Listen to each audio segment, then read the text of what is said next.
Acabou de acontecer mais um halving do Bitcoin. Essa já é a quarta vez que isso ocorre. Você sabe o que significa isso? E você está preparado para esse evento? A cada período de mais ou menos 4 anos ocorre o halving do Bitcoin. Ou como dizem aqui no Brasil, halving do Bitcoin.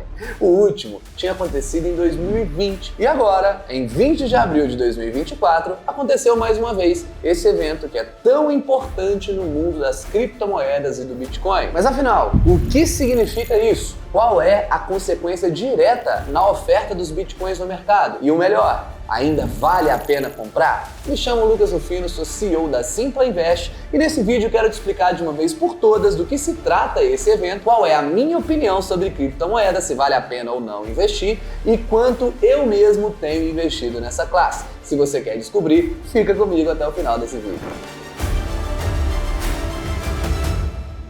Fala, futuro rico mortal, tudo bem com você? Hoje o assunto é criptomoedas, mais especificamente sobre os bitcoins. As criptomoedas são como uma forma de dinheiro, uma moeda, assim como o real, o euro, o dólar, mas com algumas diferenças bem importantes. Primeiro, que elas são 100% virtuais e segundo, não são emitidas por nenhum governo ou instituição. O Bitcoin é totalmente descentralizado e a sua comercialização acontece 24 horas por dia, 7 dias por semana. O Bitcoin, que é a criptomoeda mais famosa de todas, foi a primeira criptomoeda. Ele surgiu dia 31 de outubro de 2008, criado por Satoshi Nakamoto. Um misterioso nome que não sabemos ao certo se é mesmo uma pessoa de verdade ou mesmo uma equipe ou instituição. Antes de eu falar minha opinião, eu quero que você seja sincero aqui. Me conta aqui nos comentários, você já investe em bitcoins? Gosta das criptomoedas? Coloca aqui nos comentários que depois você vai entender como eu penso. Já aproveita e se inscreve aqui no canal também se você quer aprender mais sobre investimentos e ficar informado sobre o mercado financeiro. Agora, como isso tudo funciona na prática?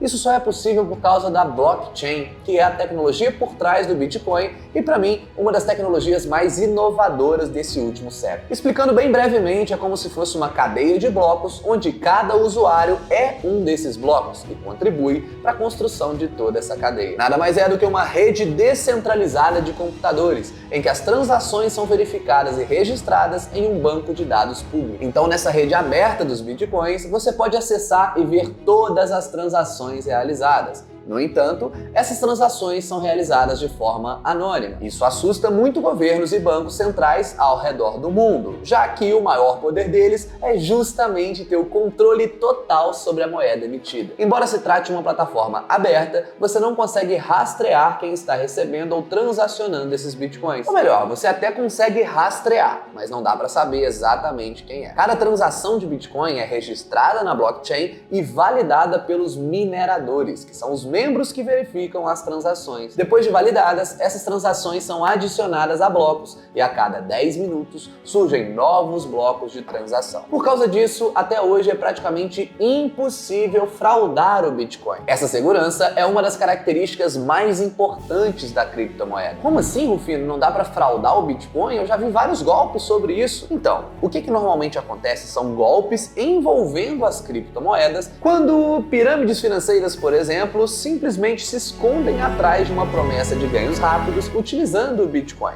Mas na verdade não são criptomoedas verdadeiras. Ou mesmo quando a gente vê fraudes e ataques hackers acontecendo a corretoras de criptomoedas. Sim, as corretoras estão sujeitas a esse tipo de ataque e é por isso que você nunca deve deixar suas criptomoedas dentro das corretoras. Obviamente você precisa custodiar suas criptomoedas e para isso elas são guardadas em carteiras digitais ou hard wallets, que são carteiras físicas. Essas carteiras funcionam como programas que você pode instalar no seu computador ou celular, permitindo que você acesse e movimente as suas criptomoedas. Talvez esse seja o local mais seguro para você armazenar suas criptos. Agora, é importante que você nunca perca a senha da sua carteira, ou perderá literalmente tudo, uma vez que essas criptomoedas são descentralizadas e não tem a quem recorrer caso algo aconteça. Entendeu agora o que são as criptomoedas e o Bitcoin? É claro que foi uma explicação bem rasa aqui, somente para quem realmente não não tá. É claro que essa foi uma explicação bem rasa, somente para quem não conhece ou está completamente perdido sobre esse assunto.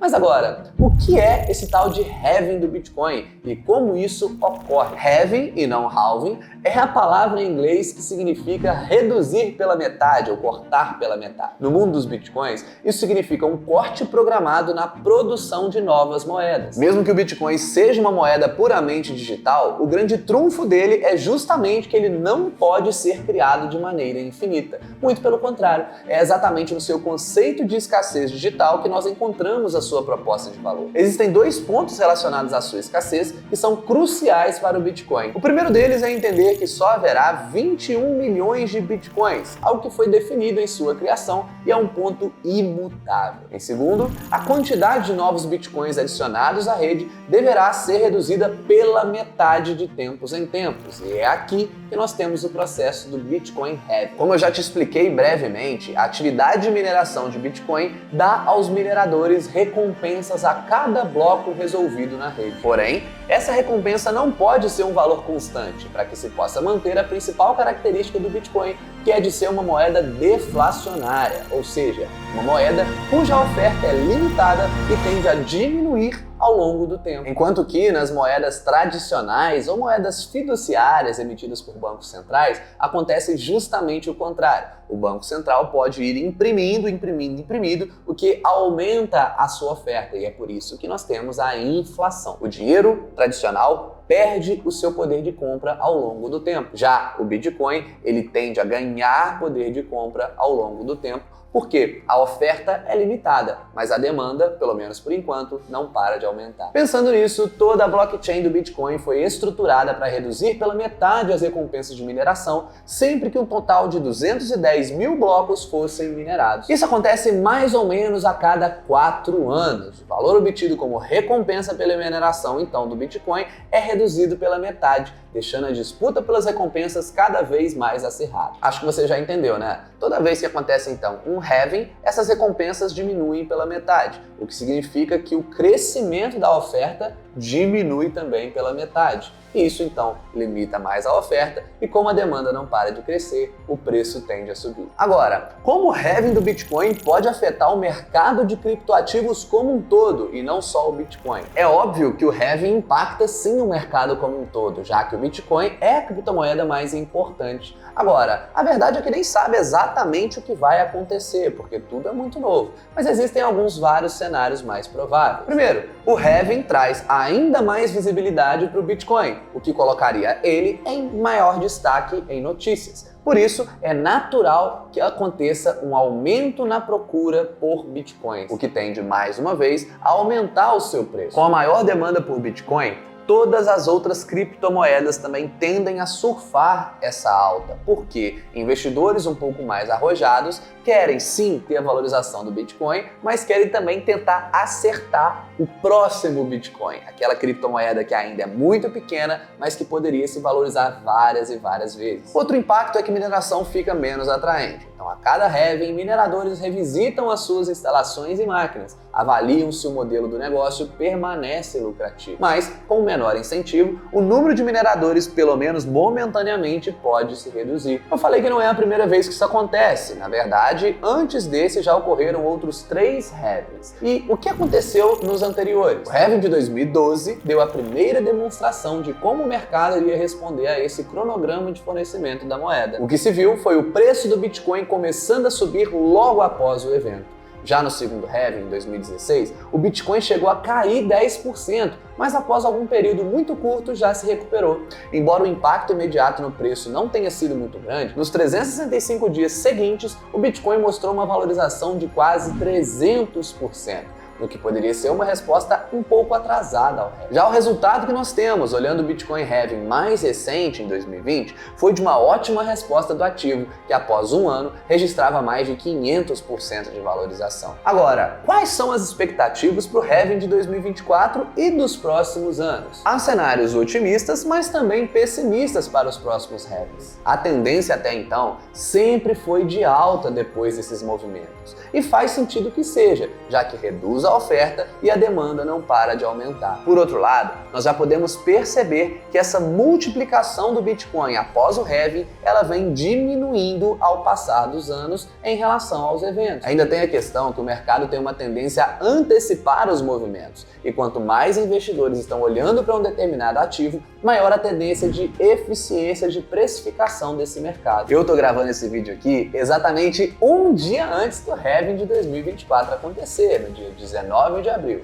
Então não quero buscar uma previsão de curto prazo aqui não, porque a chance de eu errar é muito grande. Mas é claro que você está aqui para ouvir a minha opinião, então eu vou dizer. Eu acredito sim que com o avanço da regulamentação, a aprovação dos ETFs de Bitcoins e redução na taxa de juros dos Estados Unidos, o valor da criptomoeda deve sim ultrapassar os 100 mil dólares já nos próximos meses. Mas como diz aquele ditado que o mercado sobe no boato e cai no fato, não me surpreenderia se vêssemos uma ou mais quedas no curto prazo antes disso se concretizar. Sendo assim, entenda que a tendência é sim de alta, principalmente no longo prazo. Agora, no curto prazo, tudo pode acontecer e se você quer investir nesse tipo de ativo, você tem que estar preparado para essa volatilidade. Agora, o que eu recomendo para os meus alunos e clientes? O que eu faço com a minha carteira de investimento? Se você segue uma filosofia de buy and hold, como é o método ISIS recomendado aqui na Simpla, ou mesmo se você é iniciante, está querendo começar ali com pouco dinheiro, não tem muito dinheiro ainda para investir, eu sugiro que é melhor você esquecer as criptomoedas por enquanto. Isso porque se você nunca investiu ou está começando com pouco dinheiro, posso ser sincero, não vai ser isso que vai mudar a sua vida. Ou melhor, você até pode ter alguma exposição, mas não acho que isso vai te enriquecer da noite para o dia. E é por isso que eu prefiro recomendar cautela do que uma exposição baseada somente na euforia do momento. Você está vendo um monte de notícia falando de Bitcoin, falando que está subindo muito, que está em alta, que vai ser a moeda do futuro, e aí você vai lá e compra sem nem entender como isso funciona. As criptomoedas ainda são uma tecnologia nova e complexa, e isso exige sim bastante estudo e calma antes de se aventurar nela. Então, se você quer adicionar criptomoedas à sua carteira,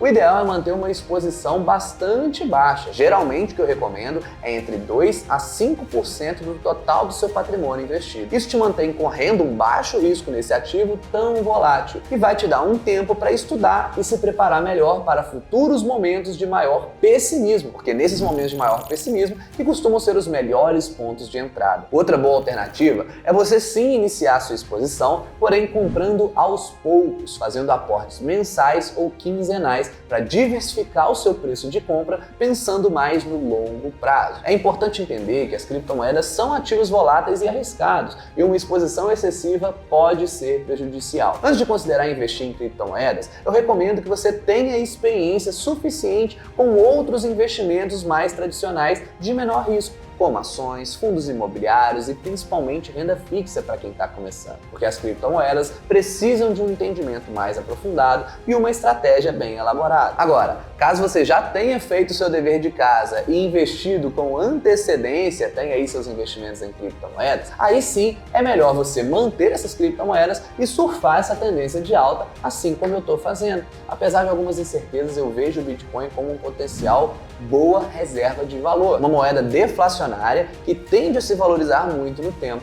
No entanto, ainda não está muito claro se as criptomoedas serão amplamente adotadas ou como serão. Por isso, é prudente manter uma exposição limitada para monitorar de perto o mercado. Uma opção que eu recomendo muito para investidores iniciantes se exporem a esse mercado de criptomoedas é por meio de ETFs, assim como o Hash11 e o QBTC11 aqui no Brasil. Esse primeiro que eu falei permite que você invista em uma cesta diversificada de criptomoedas, com a vantagem de ser mais acessível e seguro do que comprar diretamente. Assim como no caso de ETFs de ações, você vai ter uma posição já diversificada com base justamente na participação que as criptomoedas têm do mercado. Ou seja, à medida que uma nova criptomoeda vai aumentando o seu valor de mercado, ela passa a ocupar uma posição mais relevante nesse ETF e outras que não são tão mais relevantes vão saindo desse ETF. Como é de se esperar, a maior parte desse ETF hoje, mais de 70%, é composta por Bitcoin. Uma segunda maior parte ali, de mais de 20, 25%, é de Ethereum e os outros 5, 10% são de criptomoedas menores. Agora, o segundo ETF que eu falei, que é o QBTC11, já te dá uma exposição 100% ao Bitcoin e você pode comprá-lo se quiser se expor sem a necessidade de abrir ali uma conta numa exchange para conseguir realmente fazer essa compra direta da criptomoeda. Essa foi a estratégia que eu mesmo utilizei para começar a minha exposição nas criptomoedas, por meio do ETF Hash11, assim que ele lançou aqui no Brasil.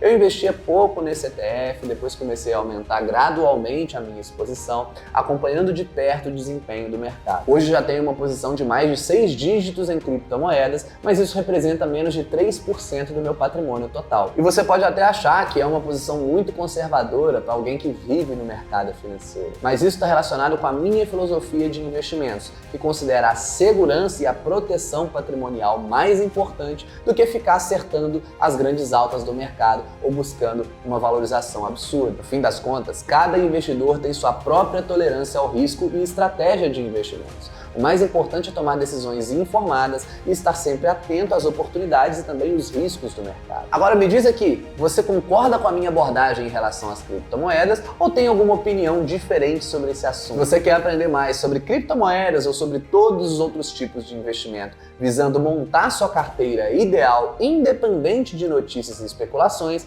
Eu quero te convidar para o nosso curso gratuito, a Semana do Investidor Iniciante. Durante 4 dias eu vou te apresentar tudo o que você precisa saber sobre investimentos, vou te introduzir ao nosso método de investimentos que realmente funciona e transformou a minha vida, bem como a vida de milhares de alunos. Passados esses 4 dias, você será capaz de montar sua própria carteira de investimentos e investir em todos os tipos de ativos sem depender de ninguém para isso. Então se inscreva logo na Semana do Investidor Iniciante, que como eu disse é de graça, clicando no card aqui em cima ou aqui embaixo na descrição. E lembre também de se inscrever no nosso canal para ficar por dentro de tudo que está acontecendo e aprender mais sobre o mundo dos investimentos. Lembra de deixar o seu like aí também se esse vídeo te ajudou. E mais uma vez, espero que você tenha gostado do conteúdo. Tamo junto e até a próxima. Te vejo no nosso curso gratuito.